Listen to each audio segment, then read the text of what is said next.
Hello, everyone. Hello. Hello, what a wonderful day. It's raining. It's raining. Hopefully, everyone's having a good day and everyone's doing well. Now, I just wanted to talk a little bit about this term called attachment parenting, why I think it's kind of silly, because it is silly. Because they talk about attachment parenting as parenting where you keep your kid tied on you when it's a newborn. You keep your and you sleep with your kids in the bed and you nurse, and as long as they need a nurse and just stuff like that. So they call that attachment parenting. Hmm. But I just think it's silly because isn't that just parenting? You know what I Yeah. mean? It definitely seems like that's what it should be, Well, right? they make it sound like it's some kind of like this commodity, like a new age, like ooh, this new idea of like it's like people raise their kids like this, throughout like humanity. Okay, so the new thing is you want to call it detachment parenting. That's like the new thing where you put your kids in a crib as soon as they're born and you bottle feed them and you keep them in another room. That's like a newer thing, and Yeah. that maybe we should be labeling that something. That's called something. Yeah, But that's not parenting. That's detachment that's parenting. detachment parenting. But yeah, so I just wanted to say the whole term attachment parenting. I think it's silly because like when I had my kid, first one, so I kind of already figured, okay, yeah, obviously I'm gonna nurse my kid, right? I think I was a little bit influenced by the whole like, oh, your kid has to be in a crib, right? Because if you read enough of this stuff before you even have kids, you get a little brainwashed by it, and Even the so people at work said that. Like it was weird to yeah, and I was talk telling about people, that. yeah, my kid sleeps in the bed with me. Oh no, you shouldn't do that. You should have had them by themselves, like in the beginning, because now they're gonna like not want to get out of the bed. You're never gonna get them out of the bed. I'm like, oh my gosh, what do I do? I need to do something, right? And I even like tried. Well, maybe let's get a crib for her, see if she'll sleep in it, and that didn't work. She still wanted to sleep in the bed with us. She still does. She's 4 years old. She sleeps in the bed with us.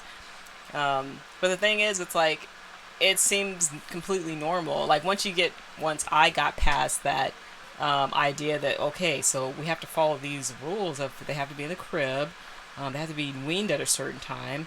Okay, how do we do this? How do we accomplish this? Because you're trying to follow the quote experts, right? Um, or like the recommended whatever's. Um, but yeah, but so we didn't do too much of like trying to follow that. It only was like a small little blip of obviously this whole like recommendation of putting your kids in cribs and bottle feeding. That's obviously BS. Okay, so we'll put that out the window. Yeah, because it's like one of the things that was like weird to me because like that's how I was raised. But then when I was thinking about when our kid was born, and like, wait, you want me to put my baby in another room in the dark or with a nightlight By itself. by itself and just have a radio that I can turn on or off, or like forget to turn on and have it like screaming because it's terrified in the dark in a new place away from us. But that's how you teach it to sleep in a crib by itself. And that's you let like, it scream itself to sleep. yeah, It's like, come on, you guys. Like, we're logically, if you think about it really logically, and not like even read anything, and you have a baby, your inside like self is gonna know how to take care of that baby, and that's the right way to do it. Okay, you nurse your baby, you keep your baby with you, you can sleep in the bed with your baby. Like, come on, like yeah, it's like, and I'm a guy, so I'm not nursing or anything like that. But the thing is, like, it was felt so horrible even to think, like, after holding my baby in my arms, like, you want me to put this baby in another room and have it terrified? I'm like, I don't want to do that.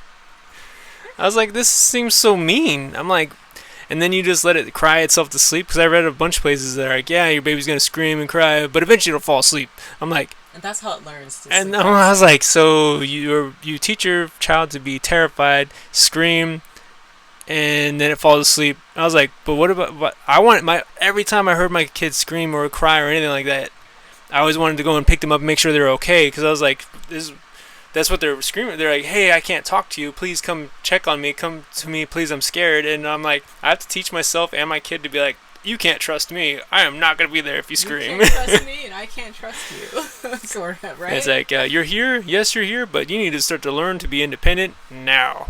And you're just a baby, right? Yeah. Isn't that crazy? Like, when you really think about it, that's absolutely nutballs. Like, seriously. Yeah.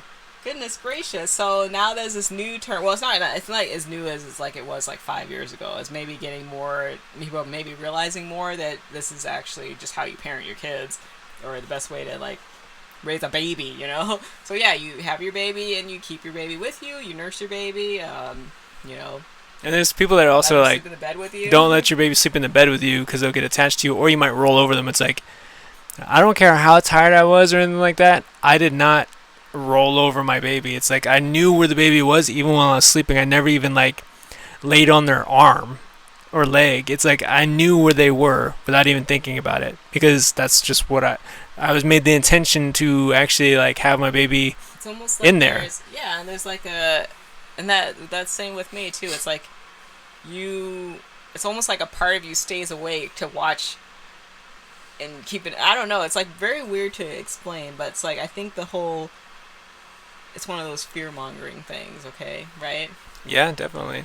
You might kill your baby while you're sleeping. It's like if you sleep that hard, you flop all over the place, you might want to be checking out like why you're sleeping so hard in the first place. Yeah. Something is like if you take like an Ambien or something like that so you can pass out and then you like roll over your baby, that's your own fault. It's like you need to like actually learn how to sleep normally and get back in your own natural cycles. Well, so I guess we should, in case people are listening to this and like, don't take our advice, I guess. Like, do your research, of course, right? And do what you feel is best for you, because you have to give that caveat. Because otherwise people will be like, "Oh, I did what you said, and I slept on my baby and killed it." It's like, well, this is a recommendation. We're not saying you have to do this. This is what we do, and it works fine. This is what we're gonna do every time, because this feels the most normal and natural for us to do.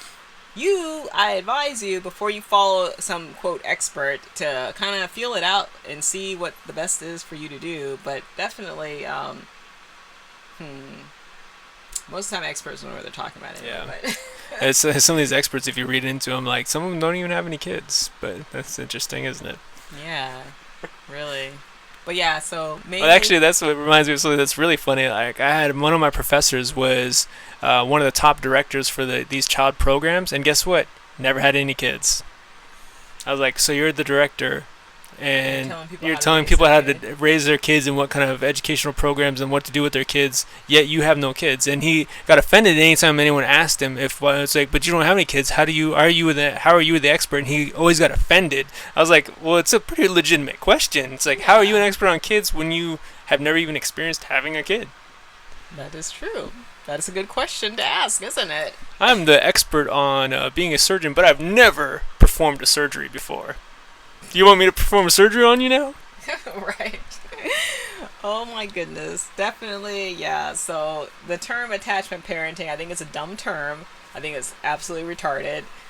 I think you just parent your kid, and if you know anything about having a baby and like what you kind of should do, you're gonna naturally want to keep that baby like near you, especially in the first few years of its life.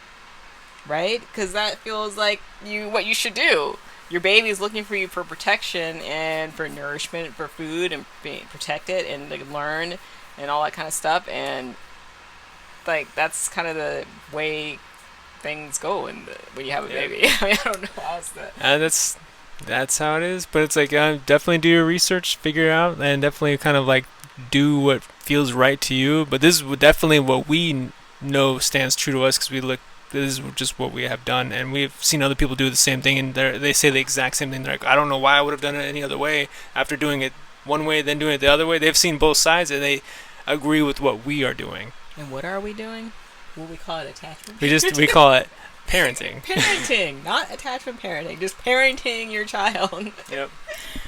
All right, everybody. That about wraps it up for me. Anything you'd like to finish off with? Well, I think that's it. Yeah. All right, everybody.